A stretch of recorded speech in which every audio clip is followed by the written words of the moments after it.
Dog training is not instant gratification for the most part. For the most part, it's layering, it's shaping, it's building brick by brick, repetition, consistency, clear timing over and over and over until your dog registers, oh, I get it. I know what they want from me.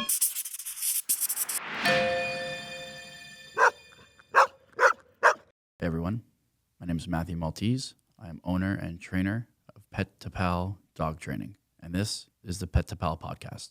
I started my business in 2016 with a passion for animals, thirst for knowledge, curiosity to learn. I wanted to help people improve their relationship with their pets, improve their dog's behavior, and all in all, improve quality of life between you and your dog.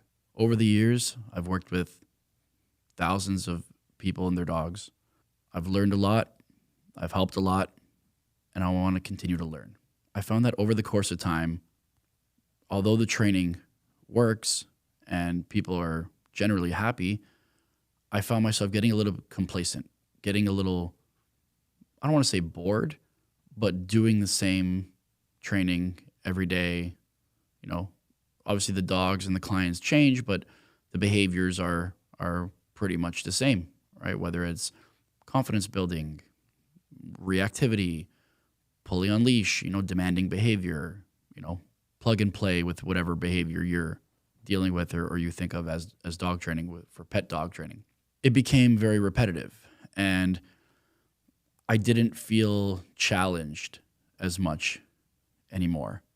Not to say that I was doing everything perfect or, know everything. It's not like that. It's just I felt like I was doing the same thing and I needed new challenges. Part of expanding into challenging myself more is starting this podcast. Obviously, I have a lot of experience. I've been doing this 10 years. Like I said, I've worked with thousands of dogs and, I am certified through ABC, Animal Behavior College. I also have a certification through George Brown College for canine handling, which was search and rescue, protection, detection. This is just another step in me trying to learn more. I never want to feel like I'm at a point where I know everything and it's my way or no way and this is the only way to do it because I just don't feel like that's the case. And I feel in any industry, in any career, if you feel like you have nothing more to learn, then you've hit your ceiling. And I never want to feel that. I want to feel like there's always more to learn. There's always other people to talk to absorb from, and I want to continue to improve. I want to get better for myself, and I want to get better to be able to help my clients more.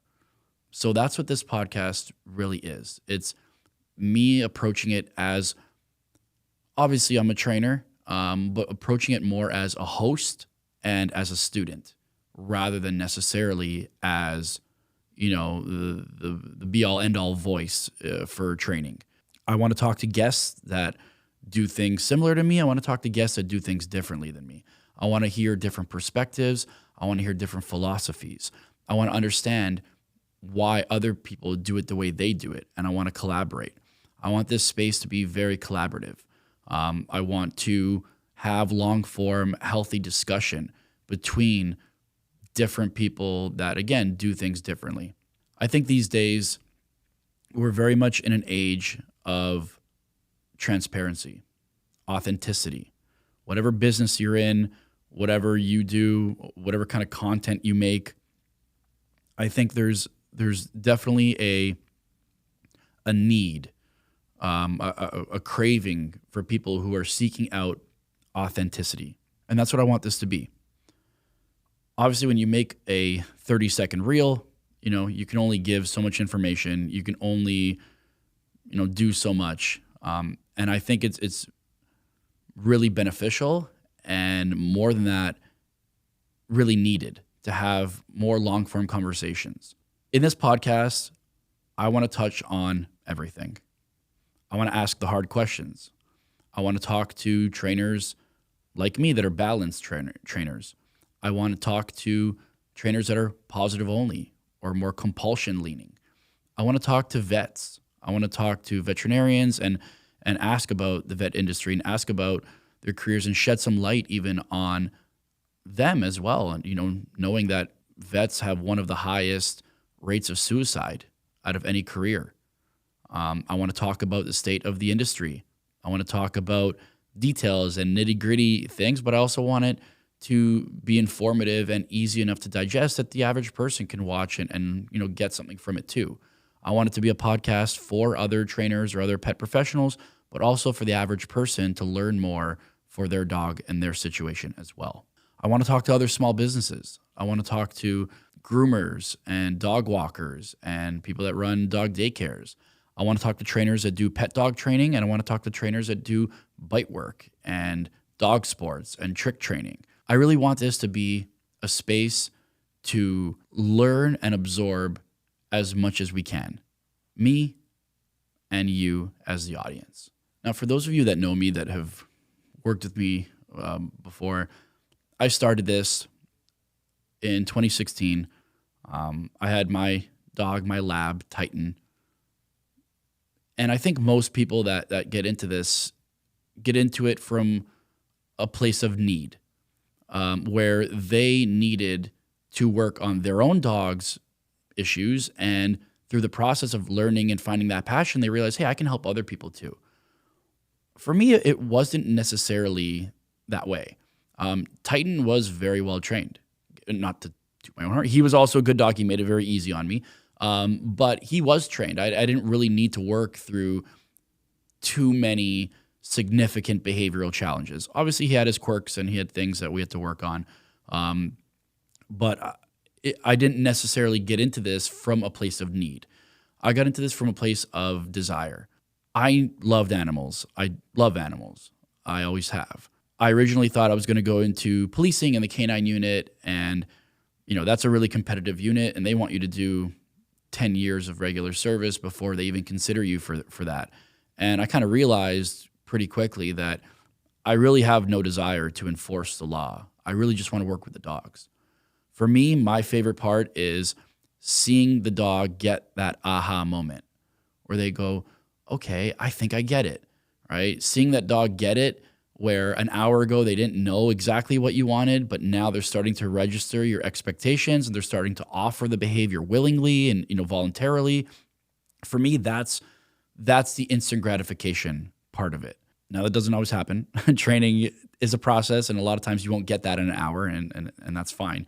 But that's one of my favorite parts, is seeing the dog understand it, seeing the client feel like, okay, I have control of this. I can handle this dog. I know what to do in these different situations, and seeing their relationship and their quality of life improve, right? That's really what it's about, is helping people enjoy having a dog, right? Where it's not a chore. We don't want people that are like, oh God, I got to go take the dog for a walk and it's going to pull my arm off and it's going to bark and lunge at everything we see, right? I want people to have the experience that I had with Titan, which is unconditional love, support, companionship, where it's not a chore. It was never a chore to have Titan, ever, to do anything.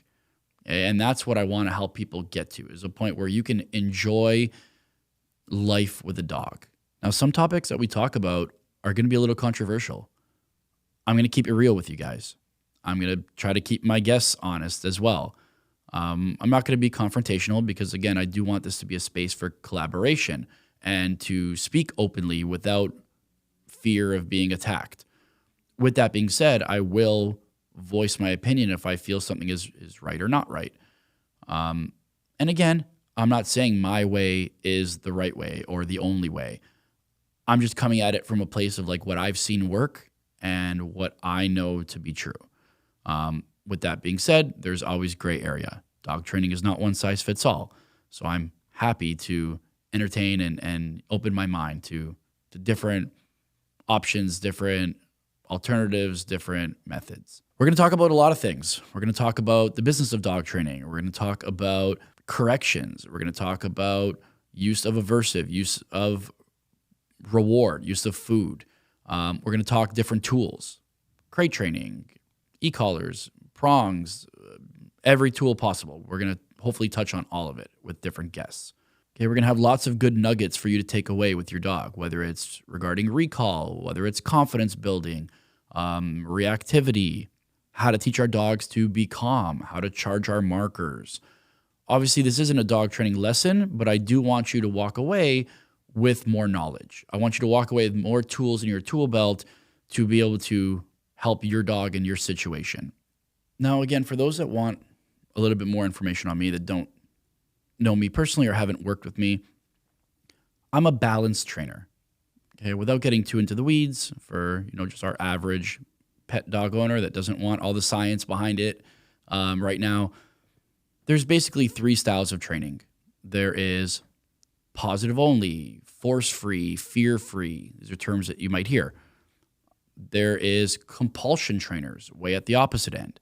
And then in the middle, there are balance trainers. And that's what Pet to Pal aims to be. As a balance trainer, that basically just means being open to all different tools, methods, different ways to accomplish a goal, because I don't think dog training is one size fits all. For me personally, anytime someone says I'm anything only, to me, you've already kind of put a ceiling on where you can go. And I kind of liken it to, imagine you hire a contractor who says, yeah, I do renovations and, yeah, I can build a deck and renovate your kitchen, but I don't believe in power tools. I think they're unsafe and you can get hurt. And, I only do jobs where I can use just my hammer and my screwdriver and my saw. Hey, that's cool, teach their own. You'll be able to build some stuff, but you won't be able to build everything. And you're certainly not going to go as fast.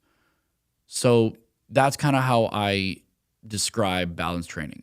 Positive only trainers don't believe in using certain tools, certain methods, and again, teach their own. This is not a judgment. I just want to educate and explain to the average person the difference between some of these training styles. Like I said, dog training is not one size fits all. A tool that I use with one dog may not be the tool that I recommend for the next dog. I think it's important to adjust to different situations. Different dogs have different sensitivity levels. Different dogs have different motivators, different stressors, different triggers. And I think it's important to be able to adjust as a trainer to different environments, different situations. And that's part of, again, why I'm doing this as well, is I want to expand my arsenal and my knowledge as well to be more well-equipped to deal with different situations that maybe right now would be a struggle. There's not too many behavioral challenges that I haven't seen at this point. With that being said, I'm sure there are some that I can get better at and I can continue to improve.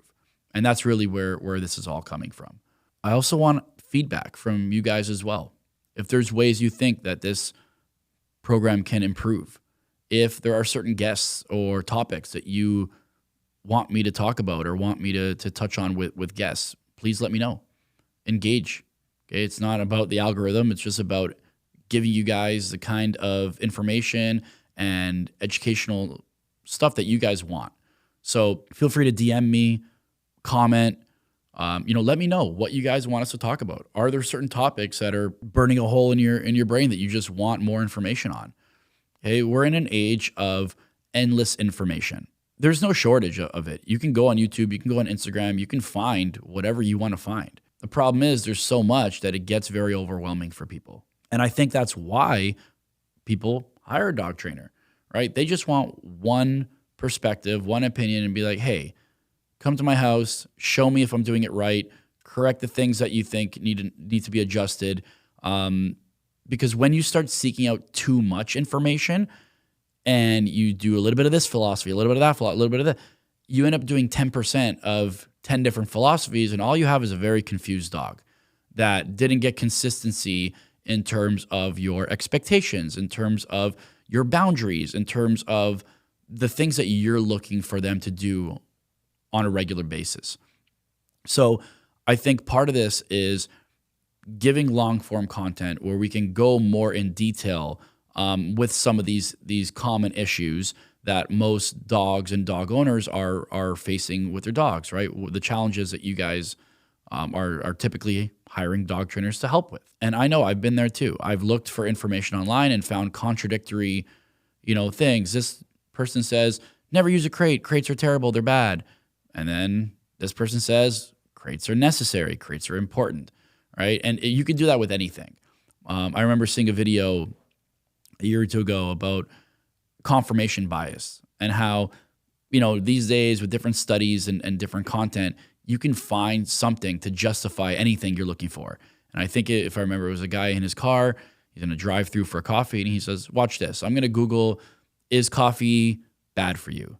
And he Googles it, and I might be butchering this. I hope I'm remembering it correctly. And, first links, coffee can cause, blah, blah, blah, blah, blah. It can cause this. It can cause that. It can cause you to go blind. It can cause headaches. It can cause, and then he says, okay, watch this. I'm going to Google, is coffee good for you?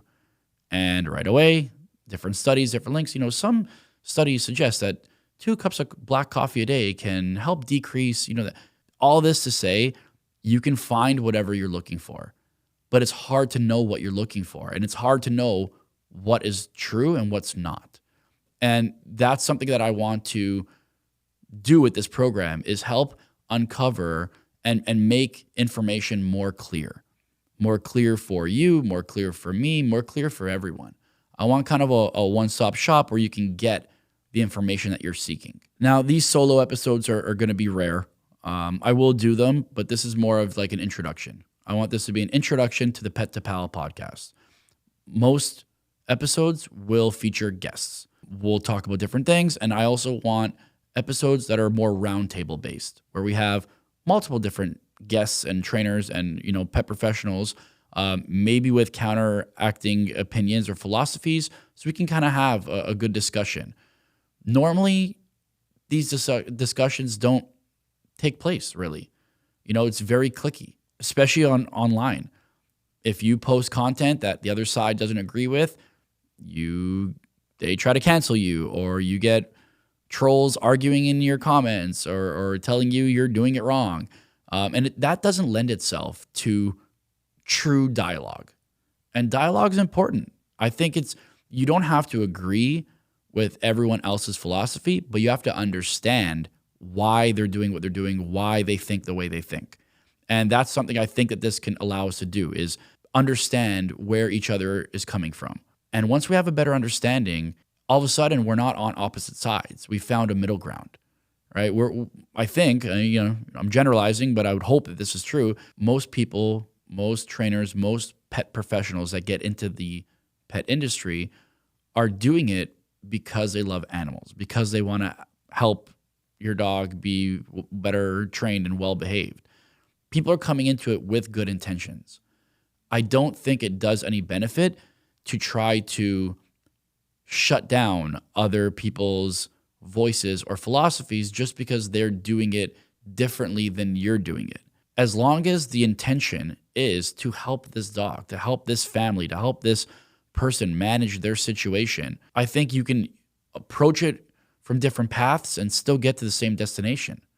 And I think that's healthy. I think that's okay. With that being said, there will be tough conversations. There will be conversations about compulsion trainers, about positive only trainers, about balanced trainers, about compulsion trainers that hide under the balanced label because it's better for branding. It sounds less heavy-handed. We're going to talk about abuse. We're going to talk about different forms of abuse, whether it's being way too firm or unfair with the dog, or whether it's giving your dog 600 cookies a day and now they are 100 pounds when they're supposed to be 50 and your dog can barely walk. That's a hot take, but that's equally as abusive in my opinion. That hinders your dog's quality of life. That hinders their lifespan. It cuts it short. And to me, that is just as harmful to your dog, if not more, than some of the other things. We're going to talk about the dog industry. We're going to talk about food. We're going to talk about health. We're going to talk to different vets. When clients ask me health advice, I always preamble it by saying I studied a little bit of nutrition in my program, but I am not a vet. I am not a nutritionist. That is not where I invested my time in my education. So I can give you my opinion, but it's just an opinion. Okay? It's an educated opinion in the sense that, obviously I work with dogs every day, but it's not the be all end all. If you have a vet that you trust, you have a nutritionist you trust, whoever you go to for your dog's health and information, that's who you should be consulting for that, right? Again, I can work in collaboration with that and help develop a training plan or a meal plan that works with your schedule, your routine, your training goals, all of that stuff. With that being said, I don't like to give a lot of health advice. I like to kind of stay in my lane. Similar to a lot of times, I don't like when vets give training advice. It's usually wrong. Now, again, that's not to say that some aren't very knowledgeable and are, giving great advice. Sure, some are. But in general, I just think staying in our lane is a good thing. That doesn't mean that we can't have opinions or talk about things. Just because I'm not a vet doesn't mean I can't have an opinion. No, of course not. I can have an opinion on spaying or neutering. I can have an opinion on kibble versus raw, vaccinations, taking your dog out to socialize before they have all their shots. I definitely have opinions, and you will hear them. With that being said, I will always revert back to what someone who does it on a daily basis, who has studied that for years, what their perspective is. Okay. Now, sometimes I might challenge that perspective just because I want to try to poke holes in it a little bit just to see, does it all fall apart or not? I think that's important because I think a lot of people are charismatic talkers, but once you start asking more detailed questions, it's a lot harder to talk your way out of that. And that also applies to trainers. I'm not, picking on vets or the health industry. A lot of the problem with the positive only crowd is they cite sources, studies, articles that were done from a skewed perspective. They want you to ignore your eyes. Okay? They want you to ignore results. A common thing that you'll hear is, well, the results aren't the only thing that matters. It's the dog's well-being. If we start moving those goalposts, right? If we start saying, well, the training results don't matter, of course they matter. That's what we're doing here. We're training a dog. If you can't get results, what's the point? Oh, well, great. You made the dog feel amazing. That's so great. You are so compassionate and you are so empathetic. That's great. But you're a trainer. People are hiring you as a dog trainer to help them achieve their training goals, whatever those goals might be. Now, again, there's different ways, different paths that can lead to the same destination. I'm not saying that being a positive only trainer, you can't get those results. Not at all. I'm just saying when a certain side in anything, I'm generalizing now. It's not just about dog training. It's not just about positive only. When a certain side of anything starts telling you, well, yeah, the results are good, but don't look at those. Those aren't important. Those are not relevant. I think, again, that's where you have to start taking a step back and poking holes in that and thinking, well, wait, why are they telling me that the results are not important? Of course the results are important. Those are the results. That's what we're doing here. That's kind of like, playing sports, but don't keep score.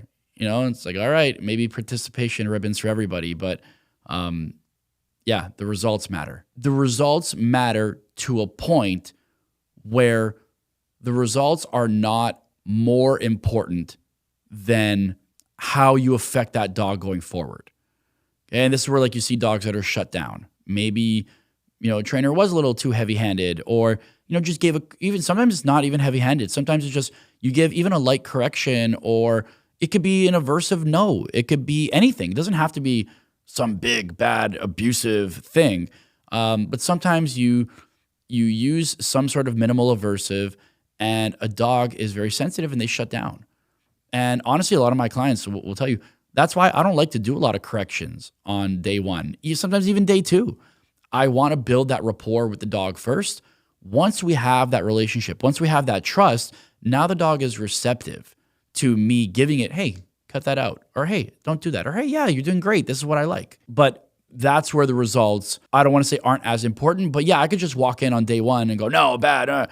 But if that's going to ultimately make the dog have that negative association where, hey, when people come over, this guy just showed up and tells me no bad, maybe I don't like people coming over so much if this is going to be the experience I'm going to have.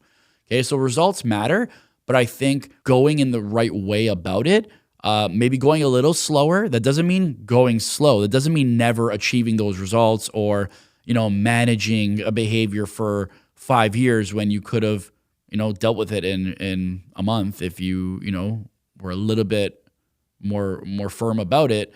But yeah, that's where me personally, I try to balance the results versus the well-being of the dog.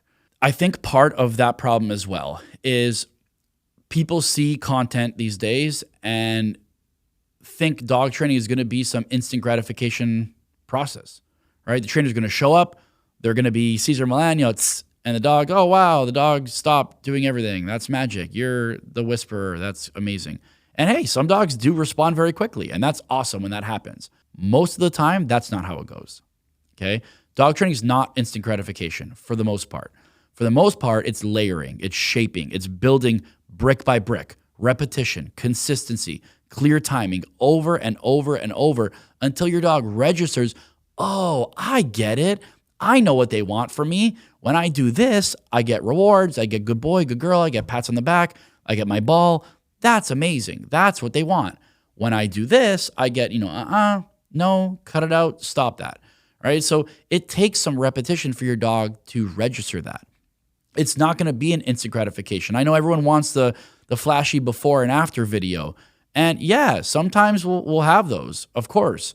But I think people are very conditioned now to think because they saw it in a 45-second reel on Instagram that that's how it's going to be when I hire a trainer. They're going to come and we're going to do a session and then my dog's going to be better.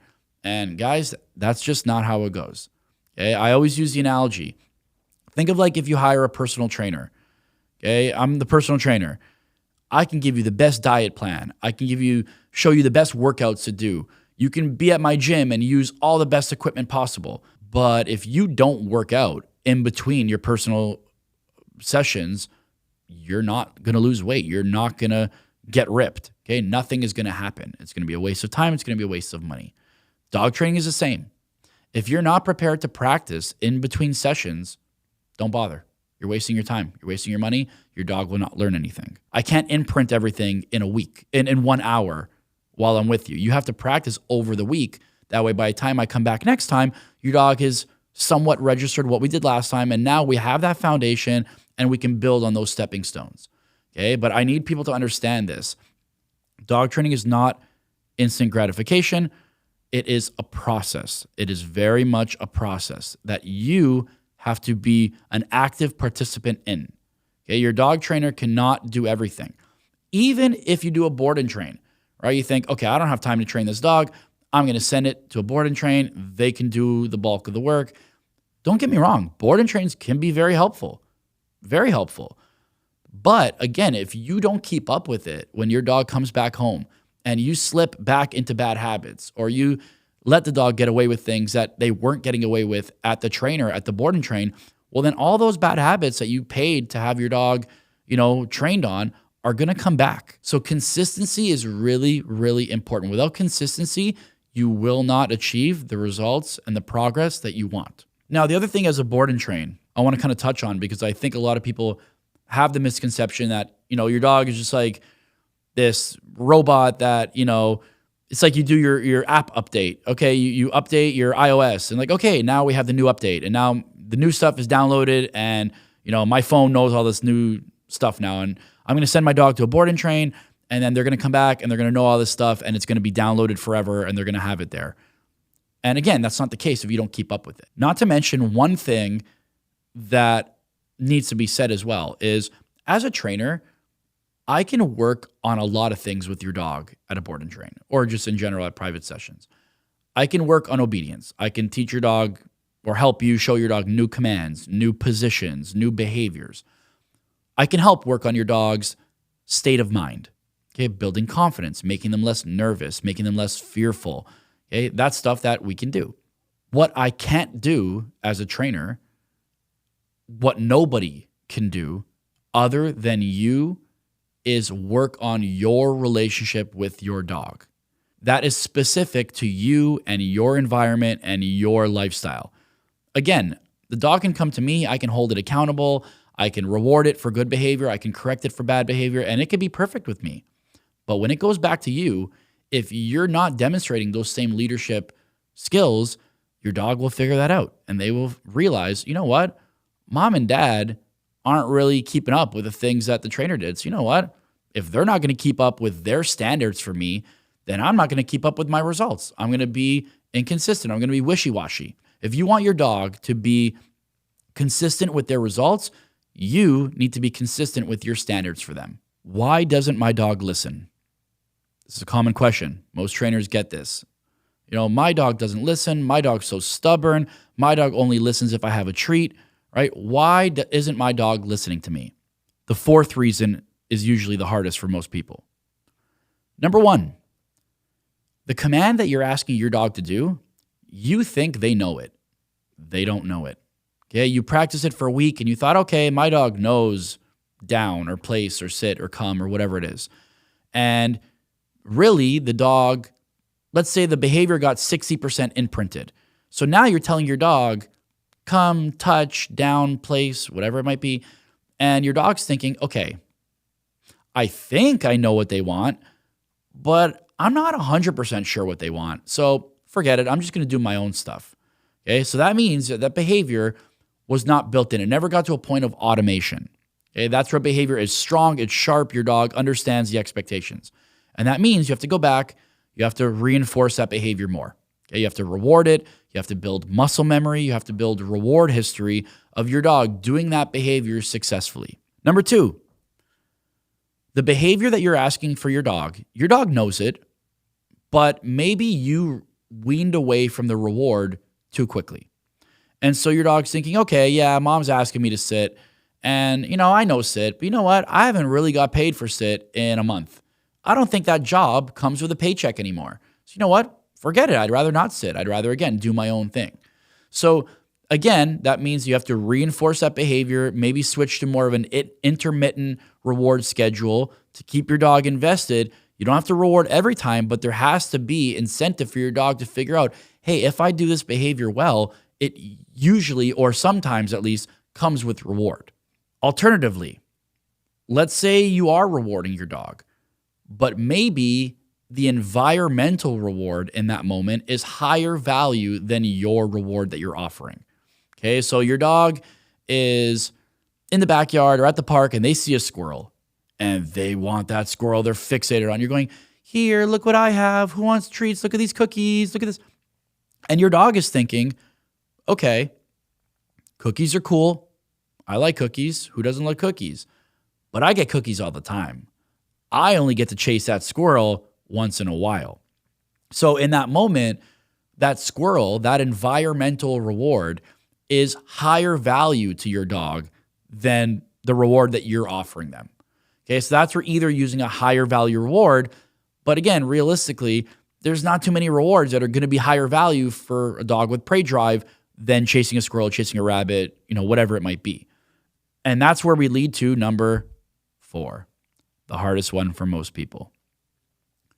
If there's no accountability.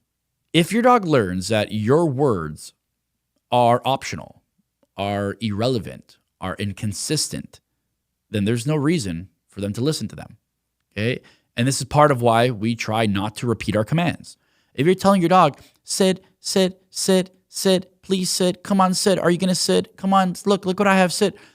Your dog is learning that if I sit now, or if I sit on the 14th time that mom and dad tell me, I'm going to get the same cookie that I would have got at the beginning.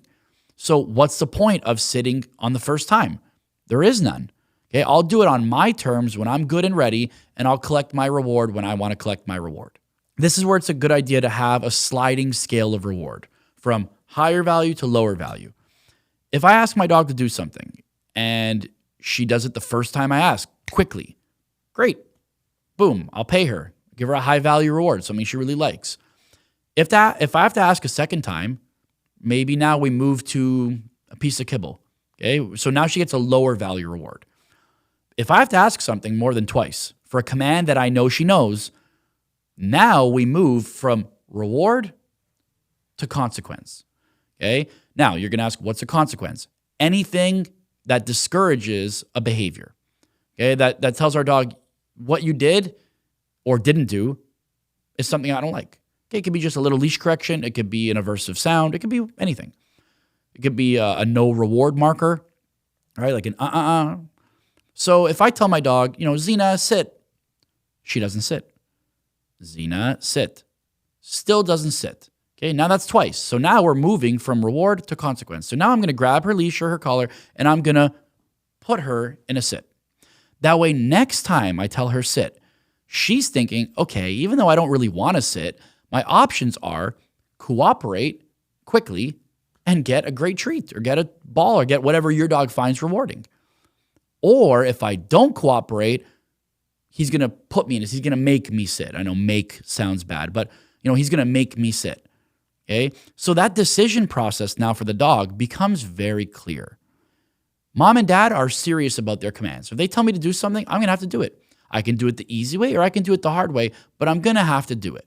Okay? If you tell your dog off the couch and they don't get off, now you have to go and you have to take them off the couch so that they know that your words are not optional. Okay? Again, you have to hold yourself to a consistent standard. If you want your dog to be consistent with their results, you have to be consistent with your expectations. When I say accountability, I don't just mean holding your dog accountable. I mean holding yourself accountable. Holding yourself accountable to the rules and boundaries that you want to be in place. And this is why a lot of trainers, like I know, I think Sean with Good Dog Training will sometimes say, and I love the quote, rules without enforcement are not rules, they're suggestions. Okay, so you get to decide the rules. It's your house, it's your dog, it's your life. But whatever rules you want to be in place, you have to enforce those rules. Otherwise, they're not rules. They're just like some wishy-washy, hopeful ideology. All right, guys? So be consistent with your dogs if you really want those results. Guys, I'm excited to take this journey with you. The Pet to Pal podcast is something I've been wanting to do for a while. Originally, a little bit about me. As a young kid, I didn't know what I wanted to do. I mean, I think most people don't. A lot of people don't. I always liked communication. That's something I've realized recently, is I value communication in all of its forms. When I was younger, I wanted to be a writer. And I still write as a hobby, and I will write, whether a book or a script, a TV show, a movie, something. I like writing. Okay? I like communicating. Dog training is really no different. I am communicating to an animal that doesn't speak English what I'm looking for, what I want it to do. At the same time, I'm communicating to the owner what I'm doing with the dog and how they can replicate it. I like jokes. I like memes. I like stand-up comedy, right? Which is basically just communicating and connecting with a room of people. So one thing I realized is I like communication in all of its forms. I think, a little off topic from dog training, but I think being understood is one of the most underrated forms of intimacy.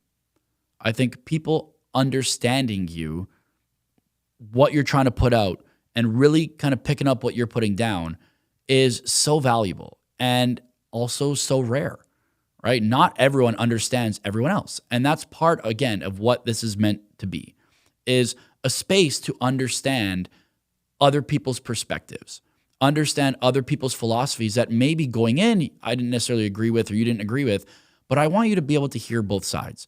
I want you to be able to hear a compulsion or balance trainer make their case, and I want you to hear a positive only trainer make their case for why, their method works and is best.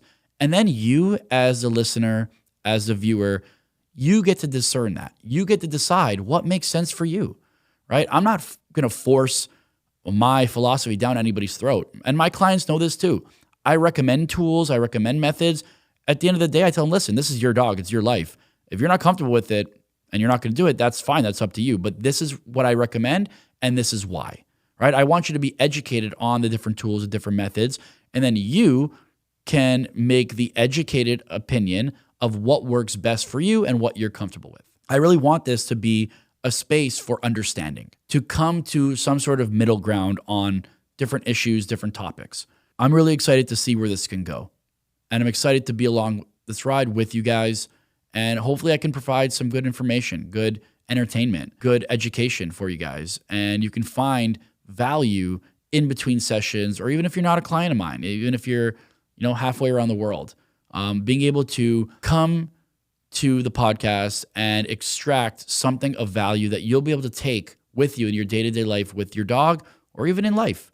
Again, not to get preachy and stuff, but there's a lot of overlap between dog training, how we treat and discuss other people, other animals, parenting styles, right? There's a lot of overlap. And so I hope one way or another, you guys can find value in this and you guys can enjoy it the way that I hope I'll enjoy going on this journey and starting this path and, giving you guys more food for thought. Thank you very much for watching and listening. Until next time, this has been the Pet to Pal podcast.